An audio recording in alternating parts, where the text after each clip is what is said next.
Good day, everyone. Jewel here with J7409 Weather. Before we get to the weather right quick, I just want to show you the latest total confirmed amounts for the COVID-19 coronavirus. Boy, it jumped overnight big time, didn't it? And we do have another confirmed case in the U.S., as you can see right here. We are now up to 14. And where did this happen? Well, the CDC actually got it up pretty quick, folks. They're usually pretty slow, but they have confirmed another infection in the United States, and it's in California. The patient was among a group of people under the federal quarantine order because of their recent return to the U.S. on a State Department chartered flight that arrived on February 7th. Now, according to the CDC on-site team leader, Dr. Chris Braden, at this time there is no indication of person-to-person spread of this virus at the quarantine facility.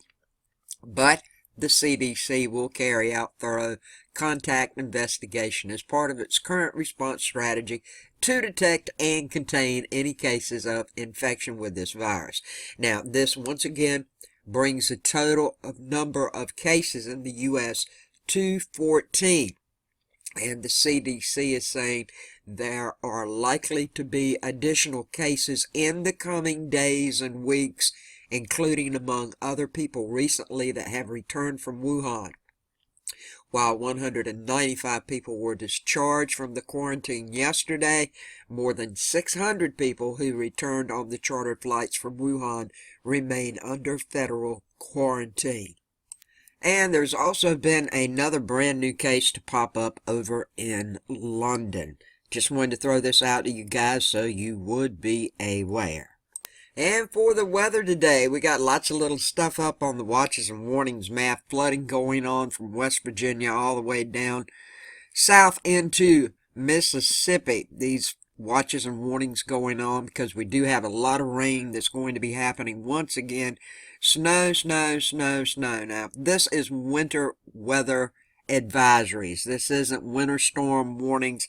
For places like Boston, you probably get just rain and sleet today. Over in South China, you may get 3 to 4 inches of snow by the time tomorrow morning arrives. This is the way it's looking for these areas all the way across now from Illinois, Indiana, Ohio, all of these areas. I'm thinking anywhere 1 to 3, maybe 4 inches of snow. But cold, cold, cold weather up in these areas of Minnesota, North and South Dakota, and northern Iowa. And, of course, this is Thursday, the 13th day of February 2020. And those cold places I showed you, wow. This is for portions of East Central, North Central, and Northeast Minnesota. You can see all the towns and cities right up in this area. Brainerd is included here. It's looking like you're under this wind chill warning until at least noon today. And these dangerously cold wind chills as low as 40 to 50 degrees below zero. Be aware. When it comes to severe thunderstorms today, well, this system's going to move on across, and you can see where we have the greatest chance of rain from North South Carolina, Georgia, and the majority of the panhandle of Florida. Now, there is a risk of severe thunderstorms across parts of the southeast into the Carolinas today, and probably the worst for the Carolina edges up in here will occur late evening or tonight. Now, they're going to be mainly ahead of this cold front that's bringing all these really cold temperatures up in Minnesota, North and South Dakota, all up in these areas. They're going to be, this is what's happening. Once these storms get through, our temperature should cool up quite a bit. And these storms should also be fast moving if they do occur. Now, there's no chance of tornadoes at this time, but the wind is at 5% in the very same areas of being very gusty with a possibility of some downdraft winds. So please be aware and stay safe.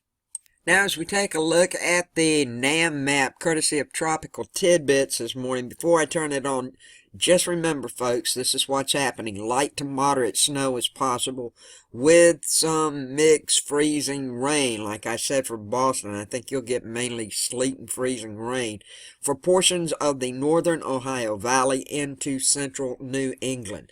Now, high elevation, very heavy snows should return to the Olympic and northern Cascade Mountains today through tomorrow. It's going to bleed in over the northern Rockies by Friday. Now, I'm just going to turn this on, let it roll for you. As you can see, we do have this snow. It doesn't look like really heavy bands except in just a few places, and that's looking maybe like 3 to 5 inches if you get that much. But snow you will get in all of these areas as we have this Arctic cold front that's moving down in these areas, which I showed you on the map. You need to be aware. And then, of course, we've got another system that is moving in with this chance of rain that's coming up today and tonight everywhere from down around, say, Mississippi through the Carolinas and the Florida Panhandle. Now, the leading frontal system that brought all the rain and widespread rain to South Tennessee Valley and areas east, they're going to continue to track through the mid-Atlantic and southeast states today before pulling offshore by tomorrow morning. Now, showers and thunderstorms will continue to fire up along and ahead of this cold front. Then we have a secondary cold front. It will pass through the Great Lakes and the Ohio-Tennessee Valley, weakening as it reaches the mid-Atlantic and the southern portions of the Northeast. Now, this is going to reinforce a shot of colder air and nearly stationary frontal boundary from Pennsylvania to Massachusetts. Snow and or wintry mix will be possible from the Ohio Valley to New England. For the west, we got a series of low-pressure systems from the Gulf of Alaska. Now, that's going to make their way toward the Pacific Northwest and track across the interior west to the Rockies. And this should increase the flux of moisture into the favored areas of the Olympic and northern Cascade ranges. That should result in rain at the lower and mid elevations. Of course, however, significant snow for the highest peaks, maybe 1 to 2 feet in the forecast across the Washington Cascades, with the peaks of the range perhaps as great as 3 to 4 feet as early as Saturday. Now, this is in the very high elevations. Now, heavy snows will bleed over into the northern Rockies and Blue Ranges by Friday with up to a foot, perhaps 2 feet in the peaks. And that's a check of your weather today. Stay safe. If you haven't subscribed, please do so. I would appreciate it. Thanks for everything you do for me. I love you all. Have a good day, a safe day, a blessed day, and much peace, love, and kindness to each and every one of you. Thanks for watching.